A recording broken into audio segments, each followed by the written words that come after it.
You know when you get super hyped up by an exciting game and then afterwards you don't know what to feel because it's over. What do you even do for the next hour? You just wait to reacclimatise to normality, the usual pace of things. Well, you know what? While coffee and cigarettes might be the stimulants of choice for some, and is certainly a great Jim Jarmusch movie, I like the smooth energy release and gentle return to baseline from Gamersubs. You can try it for yourself with 10% off if you use the code Thorin, Thorin, at gamersubs.gg.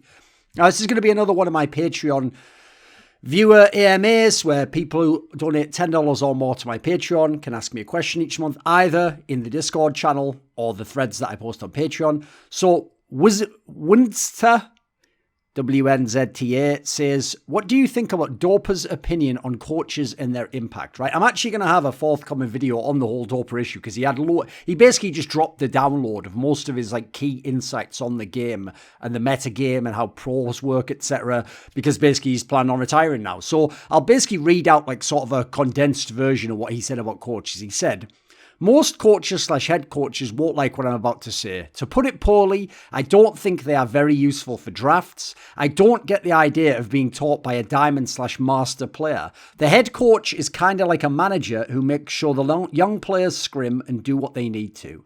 The coaches take the players' opinion and keep them all on the same page.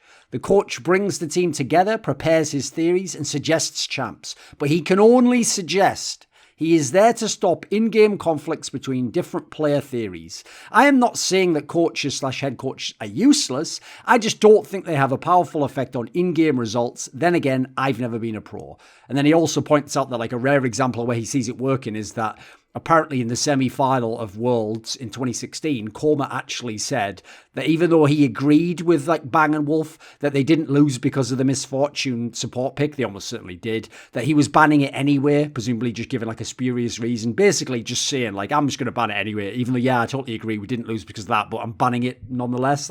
He kind of basically just placated their egos, but then just did the right move and they probably won Worlds as a result of it. So I think that's all very reasonable stuff. It's basically in line with my own opinions on coaches. Coaches are there, in my opinion, largely to manage the egos, to manage the communication between players. Players are often very inexperienced or don't know how to talk to players who do different roles or are lesser than them in the hierarchy. I think they're also there to collect everyone's opinions, to put them together, maybe a bigger concept, to explain aspects of those to the different people. I certainly think, though, that in most cases they can't overrule directly. I do think, actually, the draft one's weird, because even though I get why Dopa would say he doesn't get why he would want to be coached by a Masters or Diamond player, as in he would always think he knows best what to do in the draft and for himself. The problem with that is, I do think that effectively he described how coaches can operate as another pair of eyes, and hopefully a more independent one, because they're not in the game and they don't have player ego attached to it. And as a result, I think, for example, some of the stories I've heard of Youngblock just telling people, look, you're only going to pick from these champions because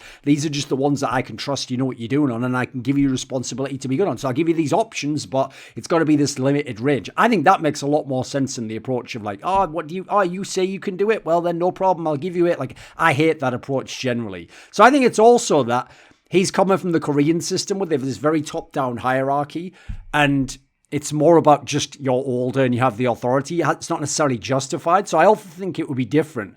For example, here's another thing I'd say to Dopa is, what if Faker retired at the end of this year and became a coach and he was coaching players? Would you tell them to just listen to him? Would you tell them to listen to Bjergsen? Would you tell them to listen to Mithy? I'd be very interested in know his opinions on that, because on the one hand, their game knowledge justifies to some degree you listen, but they'll still have to learn a lot of the coaching aspects. Basically, he sort of describes what coaching is, but then thinks it's not impactful, which is kind of weird. Now, I will say, I think the impact of coaching is overvalued. People thinking Koma really taught all those players how to play, I think is outrageous. In my opinion, great players are almost never taught by the coach how to play. He just points them in the right direction and they figure it out themselves. It's more maybe they can work with role players, and even then it's probably more about how they mentally frame what they're doing in the team, what they know their responsibilities are, what to stay away from because they're not competent enough. So I thought he was very reasonable, actually. I've always found Dopa to be a very insightful individual. I call him that though still, regarding all things in League of Legends. NA Kerfuffle says, so here's the thing, Thorin. There was a segment on Jat's old podcast, JLXP, that set the tone for Jat's mindset for me in particular. It was on episode 10. Segment starts at 1945. It's this episode that has Prolly on, by the way. In that segment, there were 2 points that stuck out to me. One point is that he articulated how NA approaches objectives. He also pointed out NA's hesitancy to start fights. Jat's other point was how he viewed a region's way of improving, which was to copy the top teams. It's really hard to diagnose the impact that Jat has made so far as a coach, but my question is this. Does Jat have the aptitude for coaching, and what do you think he will bring to the table for TL's 2021 roster? Right, in terms of like what he said, his basic like notes were, he thought that NA was super heavy on the setup, like the procedure of who does what in order to get set up for a particular objective, a particular fight. But his issue, he thought, was on pulling the trigger on those fights. And I think the issue there is that will always be a problem when you think that there is a correct set of actions that must always be taken. Because in that scenario, you're trying to do it right and the perfect becomes the enemy, the good. Whereas the thing about LPL and LEC is they're far more willing to just pull the trigger and follow up on whatever happened. And then here's the key detail that I think NA misses. After the fact, you try to figure out which ones were the wrong time to do it so that next time you'll feel your intuition for the game is sort of coded to be more accurate. Instead, I think NA's approach is a lot more flawed. He also kind of compared it to LCK, which I think has an even more extreme version of that. That's the reason why the team that's slightly ahead just tries to slightly push that advantage, and the team that's behind just plays sort of correctly to negate most of the advantage, and then they wait for another fight and try and take it correctly. Like, in my opinion, LCK was broken in terms of style, largely by the changes that Riot made, where they just made it so you had to gamble, essentially, on a bunch of the fights and the skirmishes.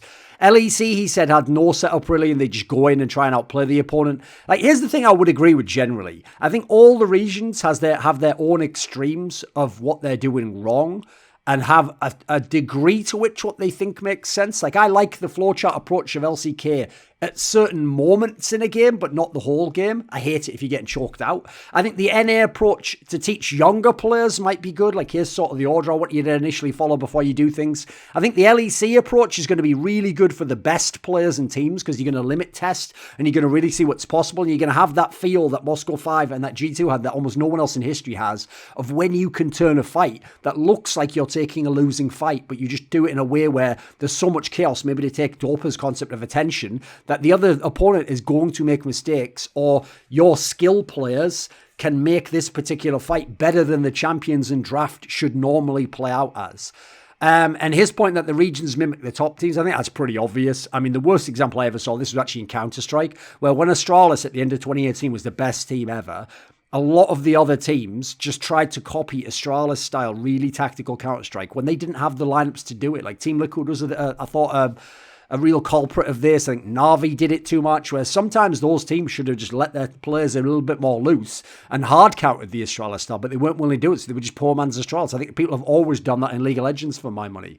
Now, in terms of Jat as a coach, this is a tough one because I was actually going to make a video, I just never got around to making it, about when he was coach of the split, because I thought that was actually the perfect decision. Like, I think that is correct, actually. I should have made it back then, because basically, as far as I can tell, as a rookie coach, he's done a pretty good job. Like, considering that's a team where the jungler had an utterly fucked view of how to jungle, and in my opinion was a below-average jungler for the league in Broxah, I actually think the way he got his veterans set up in that team, they all looked like they were back near to peak level performances. They were playing in a way that was clearly very structured in the game, but that actually allowed them to make up for maybe flaws in communication, the jungler not knowing what to do, the ADC being a rookie. It looked like people played very much along the lines, but as a result, up until those latter lower bracket matches, basically the one against TSM, they actually looked like they had some of the best understanding of when to do what in the game. So I think some of this might even be Jat talking about his own team surreptitiously here, because he was talking about the region generally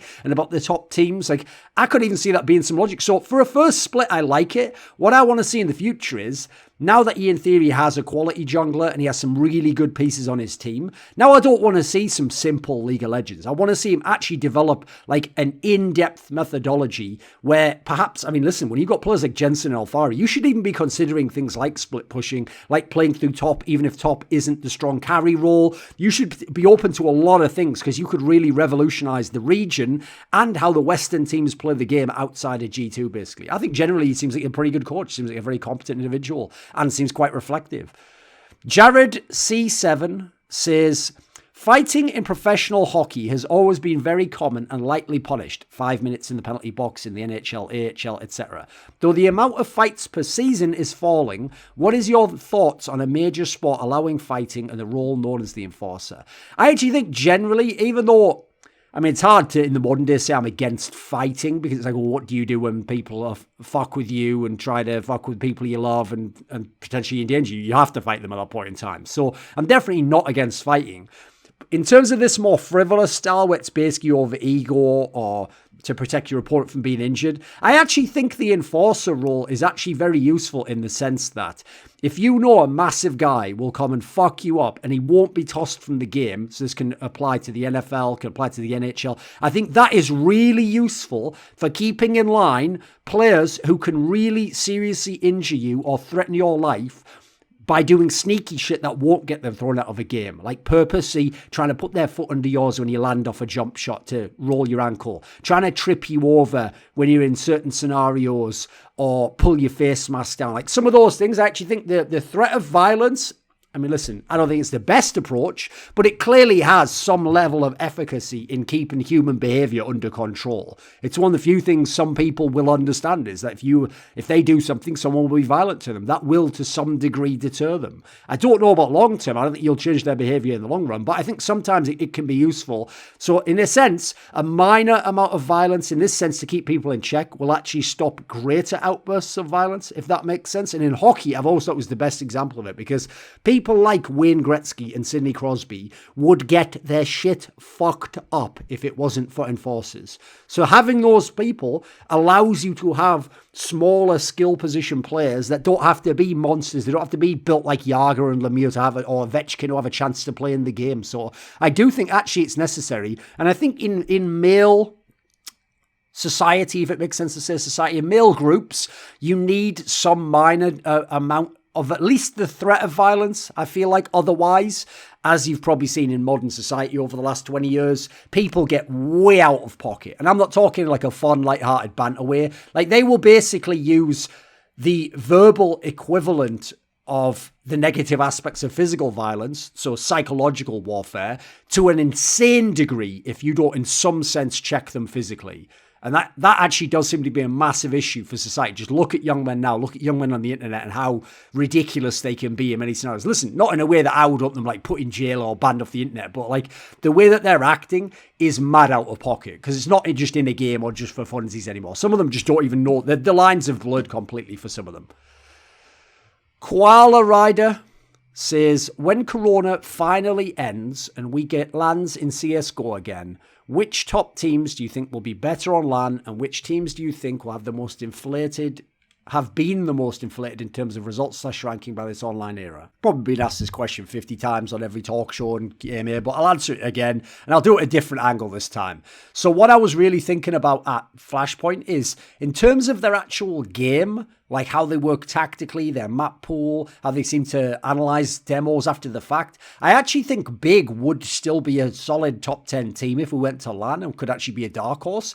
My issue after watching Flashpoint and thinking about them in the last few months though, after teams really had to start zoning in on them, is I think that their mentality for some of their players is a little bit weak. And I think even Xantares is a star player. The reason he doesn't quite deserve the superstar label yet is because I don't know that on LAN in a big semi or a final, he will actually try and take the game over. It looks like he plays too much within the big system and is as a result willing to just let them get choked out, where sometimes I want him to just put his stamp on the game.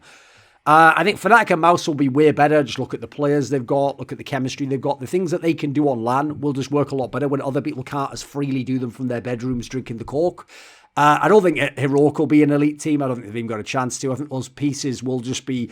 They'll have good dark horse matches where they frag out and they can make like quarters, maybe make a semi-run every now and then, but they won't be winning titles. Like, it's ridiculous to think that group of players at this point in time could win titles. In my opinion, the real problem is this. Heroic has all the young skilled players. North had the core pieces and the supportive elements you'd want. You really want to just blend the two. You could have two teams that are much better than Heroic is on LAN in terms of like what we've got at the moment. I think NIP will be better because of the way Threat has coached them, the gradual improvement they've made. I also think they need to go back on LAN to actually get more experience and then become top players in certain cases. I think Furia will be worse because I think their style is a bit gimmicky and it mainly works for NA teams. I don't think they would be good as if they were just attending loads of worldwide LANs. I think G2 will be better because just look at some of the players they have. Like Nico will be just as good on LAN and then other players won't be as good. So I think that should be monsters if they get there. Yeah, those are some teams for now. Carl says, hi Thorin, what were your favourite Joe Rogan Experience episodes and which episodes would you recommend? And then he just kind of says the sorts he likes. So he likes the ones with like Mike Tyson, Ronnie Coleman, Dorian Yates, people who are among the greatest of all time active in their fields. Right, the main thing is there's obviously been thousands of Joe Rogan episodes. And even though I've watched a lot, I mean, I will say I've watched way less in the last couple of years, but because he does so many, so I tend to go by the guests now. I mean, the classics, the ones that are always good are the ones with Eddie Bravo, where they go mad into conspiracy theory. I think Joey Diaz is just a hilarious individual, so most of his episodes are fun. Even though it wasn't really much of a conversation, I thought the Kanye West one was pretty good. It was kind of just a really long-form monologue. It's pretty cool, though. I think the David Goggins episodes are really interesting and quite inspirational. All the ones he did with Jordan Peterson were a lot of fun. Really thought those went... Like, he was able to sort of make them go into some interesting areas that weren't quite like some of the interviews Jordan Peterson did. Basically, any that involve conspiracy type stuff are usually fun because Joe Rogan's willing to at least go down those avenues and hear the person out. Not as big a fan of, like, the politics ones. I find those a bit boring generally and super NPC level discussions. Like, we've got to have a conversation. But it's like, yeah, having a conversation. Just make a fucking point, but they don't. It's like, but can we even have these conversations in society? It's like, you're doing it, but you're not saying anything. You're just arguing that people are shutting you down. But anyway, that's a pet peeve of my own. There's loads of episodes of those ones. Problem is, I'm not really sure how you'd find the good ones. I think in the modern day, it's one of the reasons I made a clips channel. I would suggest going to that one that's called like GRE clips and just look for specific clips on topics that sound interesting to you. Click them. If it sounds interesting, go watch the full episode. It's probably the way to go in the future, right? Lagger15 says, what will happen first? Bobski transferred from Astralis. Bobski used as a real rotation player in Astralis. Bobski retiring. Right. Probably transferred. It seems like the obvious one. I think once another team, because he's such an eligible player to play for most teams that speak English, once the team realises we need some real talent and he's available probably for a reasonable price. I've heard it wasn't that much to sign some of the other players. It's just that those players wanted monster salary if they left Astralis. I think someone will just sign him and they'll flip him, and that's what Astralis was always about. I mean, I know people are going to say, but he technically is being used as a real rotation player, right? He's played 2 maps in 3 months, and it's been the same map, Nuke. That's it. Now, I don't know that class is a real rotation player. There was real matches, sure. One of them was even a final. But for me, a real rotation player isn't someone who plays 1 map. It's like you've got to play at least, I'd say, 2 maps. Hopefully 3. And the idea in the future would be you maybe don't even replace 1 player. You replace like 1 or 2 players, depending on the maps. And therefore, like, you can actually use them as a real weapon. It's not like, oh, look, it's Nuke. Now we play against Bobski instead of against Zipnix. Like, that eventually becomes telegraphed in its own way. I actually think Nevera in Vitality is a very rare example of someone who, I don't know much about him as a player, but if he's like Scream, his brother, well, Scream was insanely talented individually, but he wasn't a very smart player and so didn't fit a lot of the French teams in their ethos of how to play the game. So if you could have just used him on fragging maps like DOS 2, you might have done that. So I think that's like a rare unicorn case where that makes sense. I personally don't think he's going to retire. He's super young in his career, seems very motivated, still seems to love CS. I think he might be used a little bit more as a rotation player in Astralis, but even then, I'm cynical enough to think that they're actually just doing that to hopefully raise his value Esatag style, then sell him. So I actually think him being transferred is the most obvious move before he's a real rotation player. It's Royal. Hello, have you considered covering Valorant if the scene gets big enough? I mean, I considered it, but it shows no signs of getting big enough right now, does it, on any level? So not really. Like, I have to love the game. The few times I've watched it, just didn't hook me. It wasn't that interesting. There's too many games out there I enjoy. Like a 15, when Inner Shine joined as analyst for Mouse Sports, I want to recall you kind of jokingly saying, that's it for Karrigan, he is out. And then going through the history of how it usually is for Karrigan, with Mythar coming in as a replacement for Raging, Do you think that it's the end for Karrigan, considering the rumours about expiring contracts, open spot in phase, etc.? I don't see it too far-fetched. What do you think are his days numbered? Right, that was just a joke when I said that. I more meant the fact that after a certain point in time, you replace him in terms of the big teams, because some of the star players lose faith. I don't think the players in Mouse have lost faith at all. I think they know Karrigan's one of the only reasons they've been a relevant team the last few years. So I don't think the analysts joining that team did anything. That was a joke, really. I think it's not that his time is numbered in Mouse. I think it's that he wants to leave Mouse and that the phase offers a way better one and that he's done what he can with Mouse. And at the moment, we're not going offline, so he's not going to be able to get much more out of them. And even then, I think he almost got the most you could have gotten out of those players beyond Frozen getting like 10 to 15% better, which is probably still another year away if it happens. So I think he's already done everything he could. Look at how good Rops got. Look at Woxic when they were on LAN. Look how good they got as a team in all those finals, winning the ESL Pro League a year ago today. Like, I think generally he did everything he could. So going back to a big team like FaZe, potentially having players like Cold Zero, Rain, that's a very exciting prospect. And it's realistically where Karrigan should have been. Like, the real fuck-up in that whole period when he left FaZe was that North didn't just build another Danish super team around him out of everyone not in Astralis. Imagine if they'd have been able to get the likes of Valde, eventually the Bobskis, Acors of the world, Tesses. You could have had anything you wanted in that team, but they didn't. Animosity says, have you listened to any of Chris Webby's music? No, I haven't. I'm not familiar with who that is. Maybe I'll check him out. Jensen says, hey Thorin, you share quite a bit about productivity hacks and methods on your Twitter timeline. Are there any particular ones that you have adapted and found to have a large impact, or are they really useful? I mean, it's one of the reasons why I actually started stuff like Gamersops and the other powders before that. It's because I just noticed they had, like, I only ever had to take one scoop of them. I didn't have to keep refreshing with loads of caffeine through the day. I was able to manage my energy better. Because that's one thing, as someone trying to do work, basically a secret is this. I'll tie this into something I learned this year. Because in the past, I was only thinking about like energy drink or how much do you sleep or whatever. I wasn't taking into consideration all the inputs into my system. And then I was looking at the outputs and I was thinking some of them just came from me. Like I was thinking, I feel tired. I'm just a lazy person. Well, I'm not. The question is, why do you feel tired? Like, why would an adult man in fine health feel tired? Like, why wouldn't you have some energy when you woke up in the morning? Is it your sleep? Is it you haven't done enough exercise? Is it that your vitamins, I found out this year, is one of the blessings of this year, that most people have vitamin deficiencies. You just never looked into it and don't think taking a multivitamin will cover it. They almost purposely don't put enough shit in there for any of the major ones to have any difference. You have to go out there, look into it, you can get tests, and then basically take the right amounts to supplement and see how you feel. I found it helps me a whole ton. Similar with diet. One of the reasons I stay with the diet, I do keto diet personally, just my choice. I just find it makes my life nice and consistent. It means I always feel like I'm fueled properly. I'm not having the same spikes. I can take a day off every month or so if I want to go and do something else crazy, so I can still choose anything I want to eat. But in this case, I choose not to eat those things. I find it just works out better for me. I would say in terms of like books or things you can look into, I think if you want motivation, watch some like David Goggins clips. He always gives me great angle where it just makes you feel like you can do anything. I would say there's a book, it's very simple. You only have to read the first few chapters, called The One Thing. Basically, the short version is make a list every day of your like to-do list that day, whatever it might be, even small steps to go towards a bigger step, and then be brutally honest, number it, start at number one at the beginning of your day and work your way down the list. If you can get even the number one thing done every day, you will be succeeding. If you can get the top 2 or 3 done, you're going to be ahead of the majority of people in your entire life. If you can get the top 5 done, you'll actually be a god and you'll become incredibly like self-sufficient, potentially have your own business, make all different multiple incomes, so all sorts of shit. The War of Art's obviously a classic because it's about mindset. It's about the idea that you don't wait for inspiration, then do something. You put yourself in a state where inspiration is most likely to come and you do it. I think the Neil Gaiman approach of, if you want to do some writing or creative stuff, just view it as a draft. Say, I can always chuck this away and delete it after I've done it, because it gives you the freedom to start it. And you'll actually find when you start it, you're probably way better and way further along than you thought you were going to be. And you probably have something that's publishable.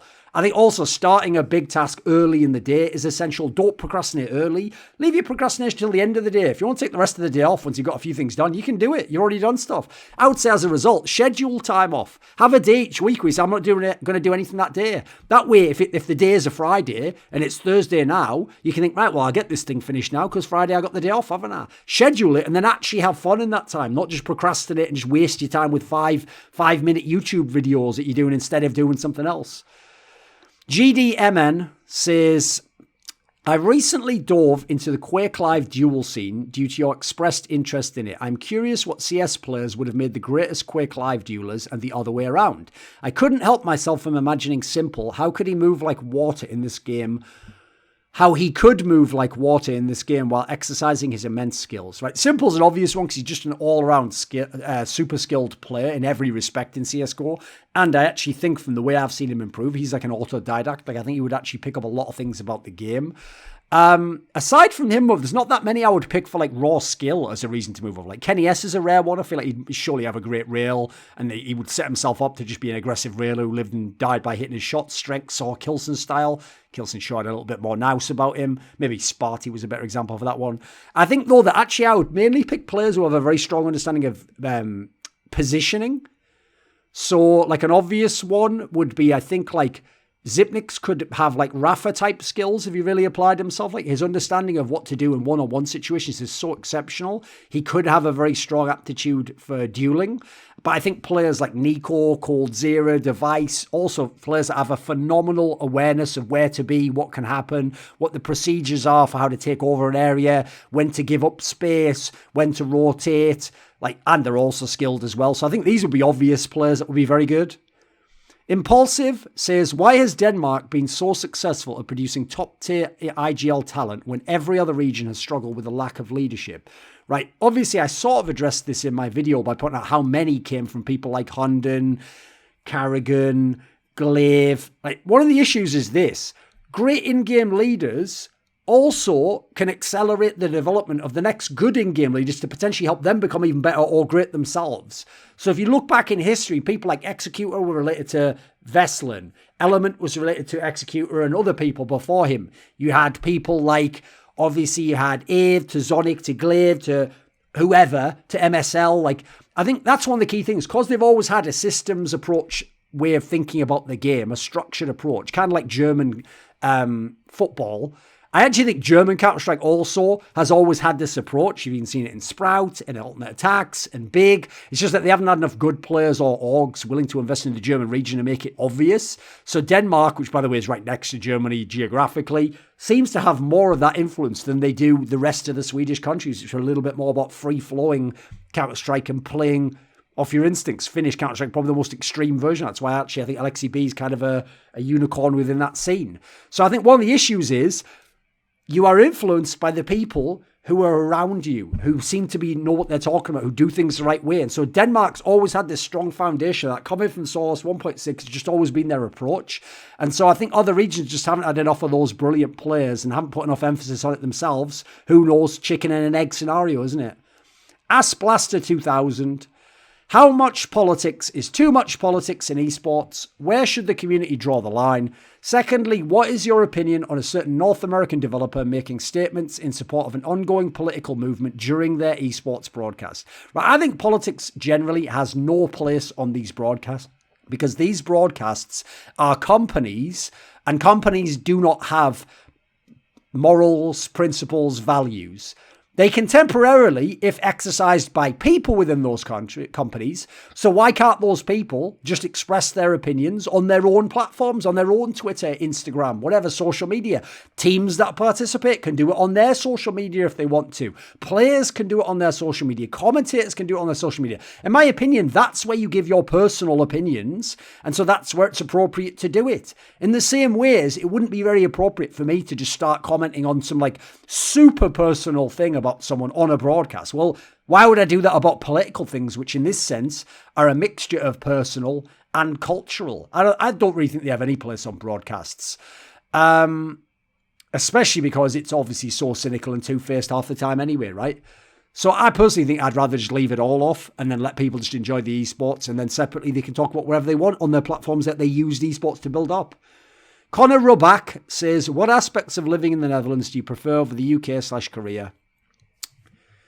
It's a lot easier to travel around the world than both places. I think generally there's more sense of freedom.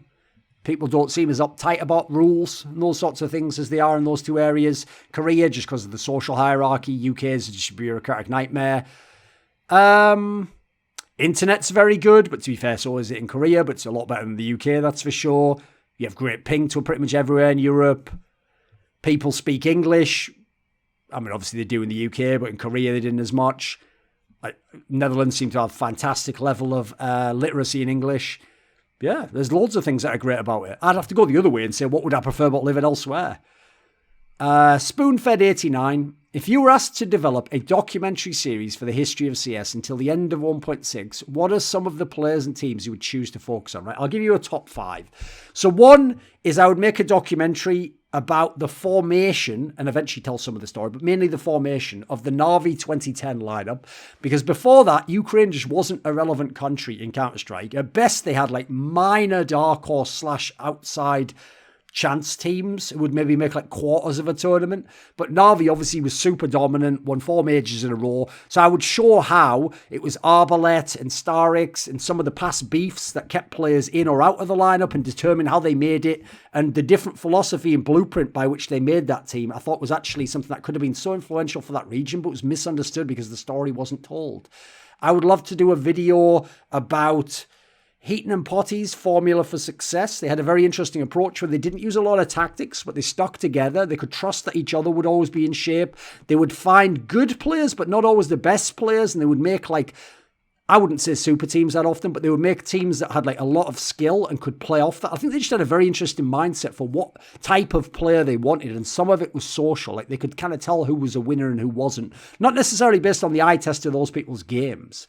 I'd love to do a video about Element and Executor because combined they were one of the best IGL duos ever, but they had this insane personal beef and they both went elsewhere to Swedish teams to have massive success. And they played together a couple of different times. So you could have an amazing, that could be like a Kobe Shaq type scenario with how good they were together, but then how they kept getting pushed apart and they had differences of opinion. And there's even some obvious elements like elements more in the Shaq, like chilled out vibe, and Executors more the uptight Kobe vibe. So I think you could do a very interesting one with that.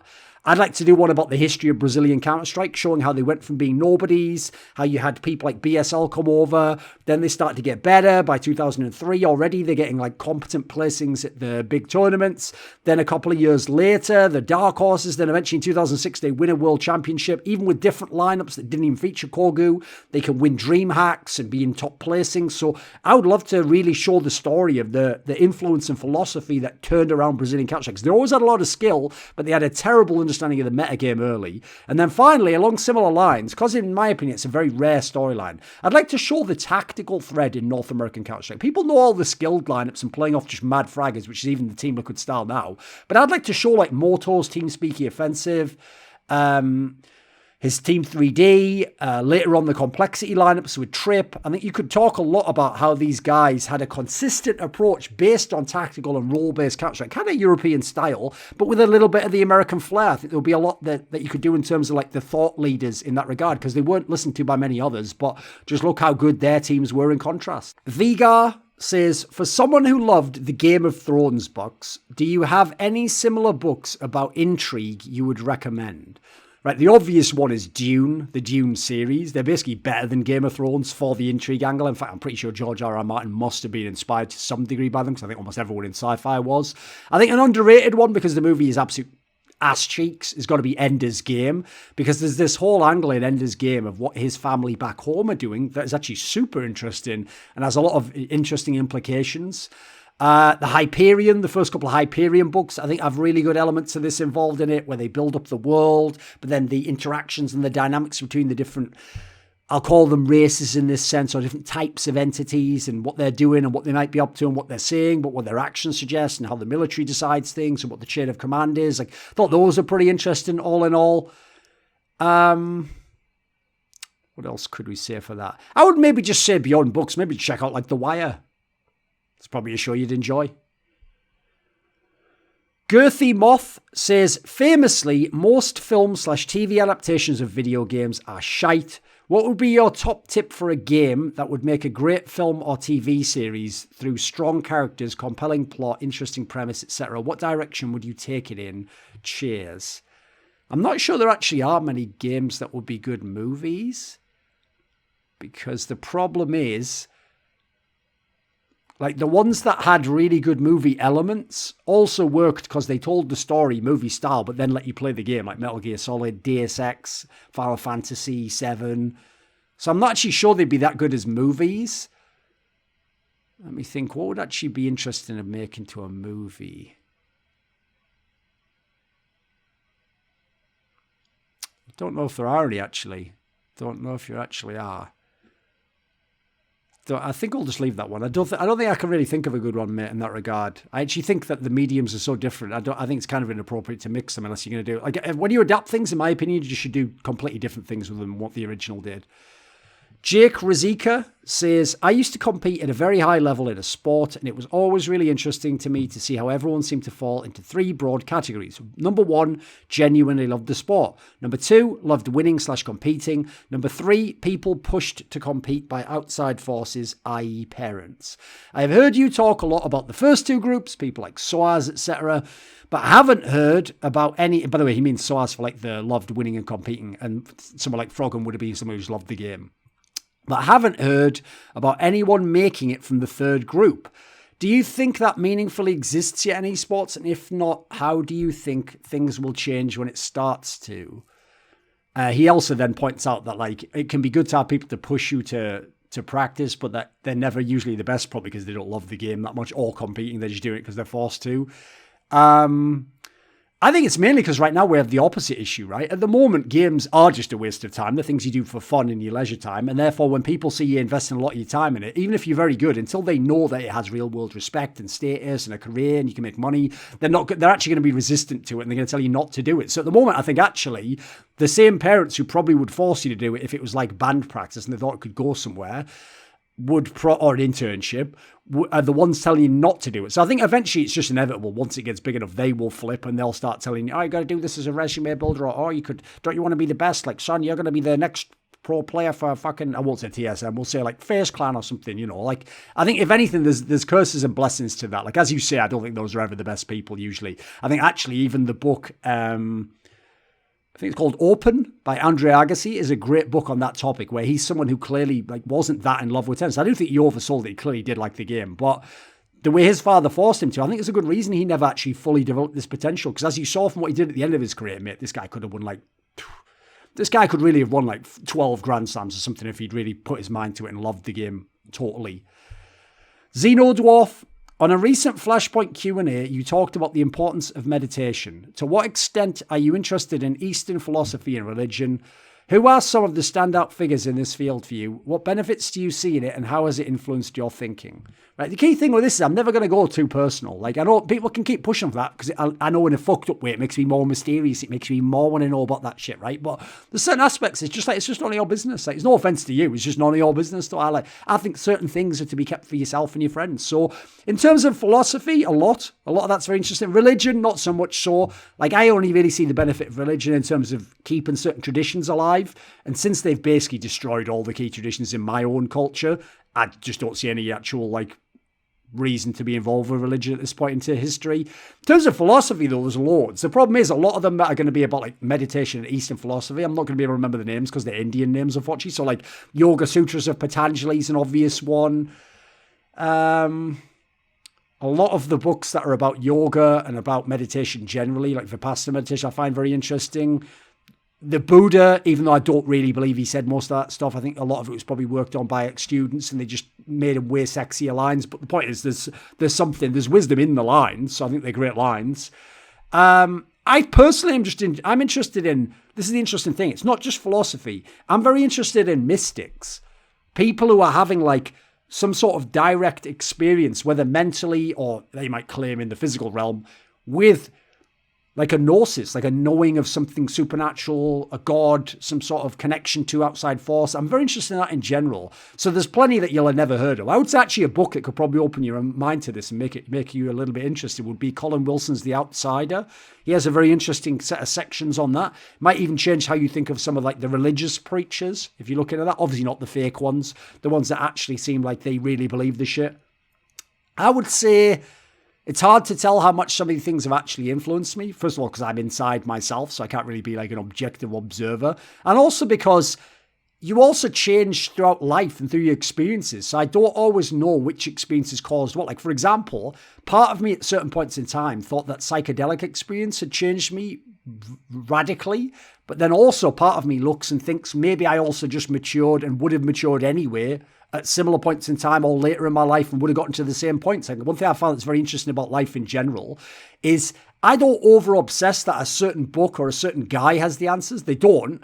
They can have interesting answers, not least because I find that there's almost some kind of universal nature to what I'm going to call truth, like things that seem to actually work and seem to really resonate, in that you'll just, if you have a certain mindset, I feel like you'll always find your way to them, no matter what route you had to take and through who and through what direction. And it might take you a really circuitous one that takes you forever to get there. You might get straight there immediately. Like, I think that's just been my observation generally, so I don't obsess over names as much. I would just say in general, I think I can observe myself a little bit better. I can look at myself and go, wow, he seems a bit angry today. What could it be from? Could it be this thing earlier? And I can sort of look outside myself. That's something that's come from meditative practice. I can calm my breathing down and calm my emotional state down. And I can allow negative thoughts to go. By the way, really useful if you're just even going to get high or something like that. Like, these are things that I think in life in general are worth exercising.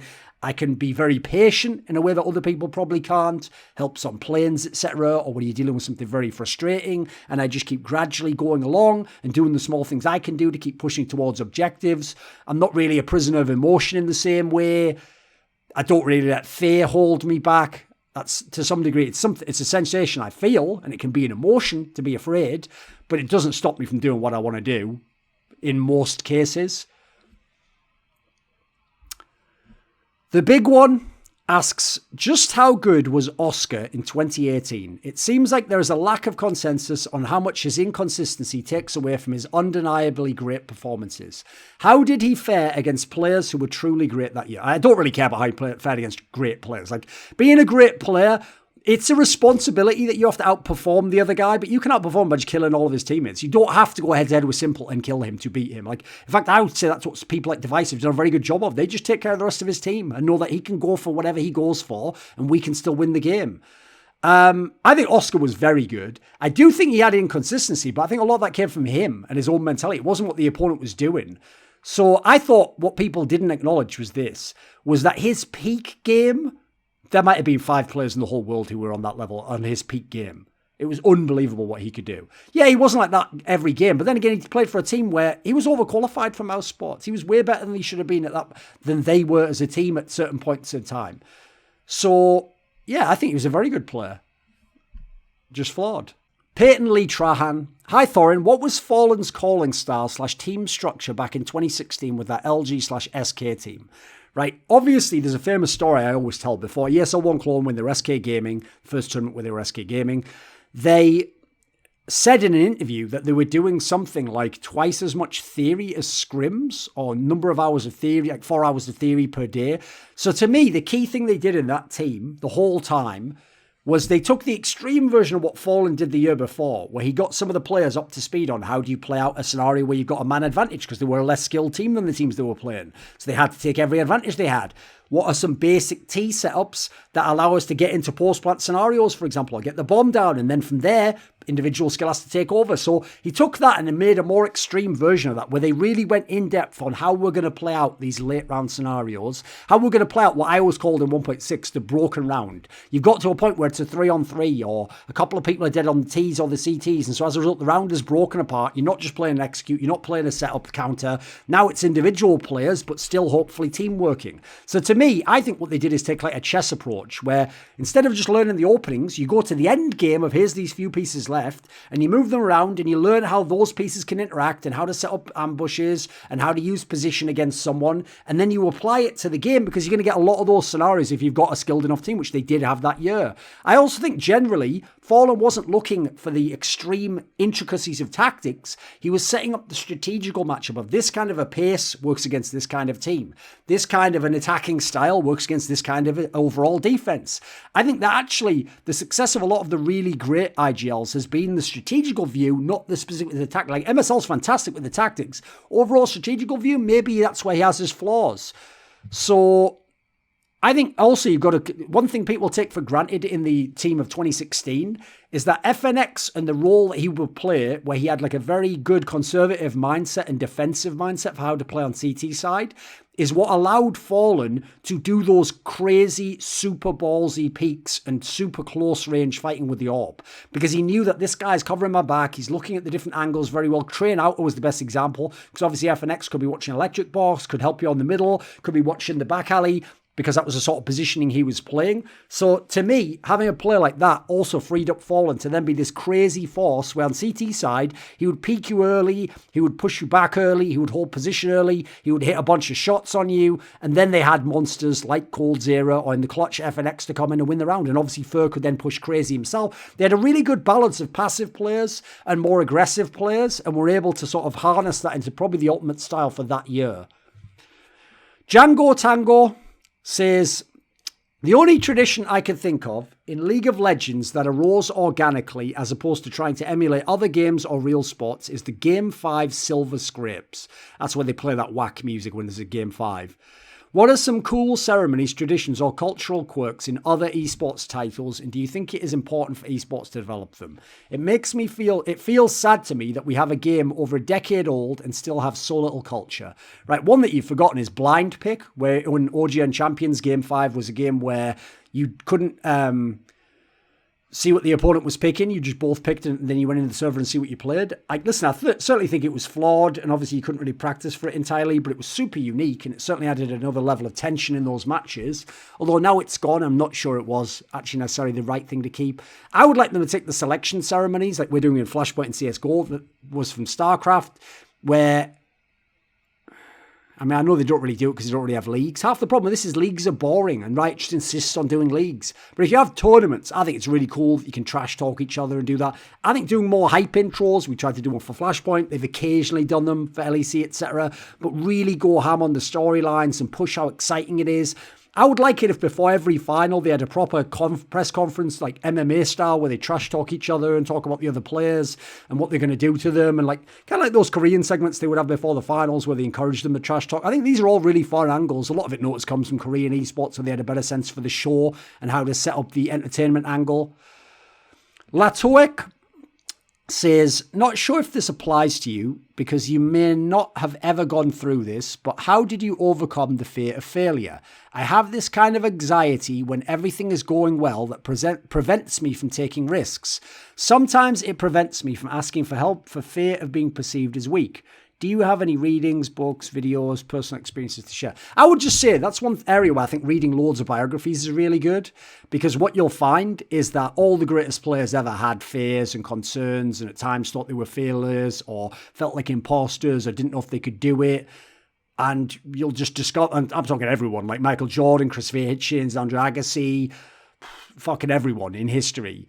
Great artists, Neil Gaiman. So to me, just read their examples and try and see what they did. But I would say more importantly, the simple version is, it's not that you can feel fear and it will happen, but continue in spite of it. And what you'll find is that the fear was separate from what was actually going to happen. It was your reaction to what you thought would happen. And guess what? You aren't perfect. You can't always guess how it's going to go. So to me, I would just get on with it. Like there's a great quote in Game of Thrones in season 1 where Bran Stark says to his father, Ned Stark, he says, can a man still be brave when he is afraid? And Ned Stark says, that is the only time a man can be brave. So the point is, it's not that someone brave is someone who doesn't feel fear. That's actually someone who's just reckless. In this scenario, someone who's brave is someone who feels fear and does it anyway. So the point is, you've got to learn when the fear was like a genuine sense that something was dangerous, or it was just you being afraid to have your ego bruised, to not be as good as you think you are, to not be good initially at something. Like, I love when I'm not good at something because I'm going to work super hard until I am better at it. Maybe I won't be the best. But even then, what's this narcissistic obsession that if you can't be the best, you're not going to do something? What the fuck is that? Just try to get better. If you try to do that in every area, you're going to have an awesome life. Matrim says, in both traditional sports and esports, there have been many iconic duos consisting of a star player and a supportive sidekick. Faker and Bengi, Cold Zero and I basically already answered this one sort of in the last one. So he's asking like which star player would have suffered the most without his or her sidekick, right? I don't think Faker and Bengi is it at all. I think there's many really good junglers that Faker could have been even better with and won more championships with. Yes, I said it. So coldzera and Taco seems the obvious one. I always speculated it, but as soon as Taco went away, coldzera became a much worse player for my money. Not in terms of like a bad player, but he went from being like clear-cut the best to just being a pretty good to good player.